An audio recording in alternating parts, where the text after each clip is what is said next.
बच्ची के साथ तब नाइंसाफी हो सकती है जब वो बच्ची थी, पर एक बार वो 16-18 की हो गई, 25 या 35 की हो गई, तो वो उस नाइंसाफी को आत्मसात कर चुकी होती है। ये जिस लिंग आधारित भेदभाव की हम बात कर रहे हैं ना, इसको करने वाले सिर्फ पुरुष ही नहीं है। महिलाएं दूसरी महिलाओं के खिलाफ भी करती हैं, और खतरनाक बात यह कि महिलाएं खुद अपने खिलाफ भी करती हैं।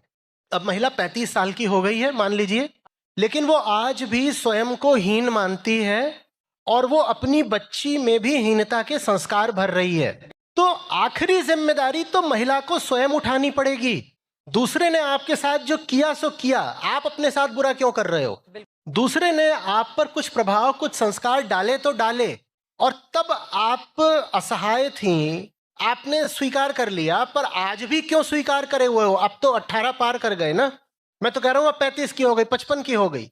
तो महिलाओं की दुर्बलता का एक बहुत बड़ा कारण यह है कि महिलाएं स्वयं ही उस दुर्बलता के साथ सामंजस्य बना बैठी हैं, एडजस्ट हो गई हैं। शोषण के एवज में उन्हें कुछ सुख सुविधाएं भी दे दी जाती हैं, और उन सुख सुविधाओं की लत लग जाती है। मैं पूछ रहा हूं कि आप ये बार्गेन स्वीकार क्यों करते हो? इसको फॉस्टियन बार्गेन बोलते हैं, जहां आदमी अपनी एक तरह से अपनी अपनी आत्मा बेच देता है कुछ सुख सुविधाओं स्वार्थ के एवज में, कि कुछ चीजें मिल रही हैं, बैठे बिठाए मिलेगा, खाने को मिलेगा, घर में हो, ऐसा हो वैसा हो, तुम्हें काम करने की जरूरत क्या है, तुम्हें आजादी की जरूरत क्या है, तुम्हें देवी मान के पूजेंगे ना।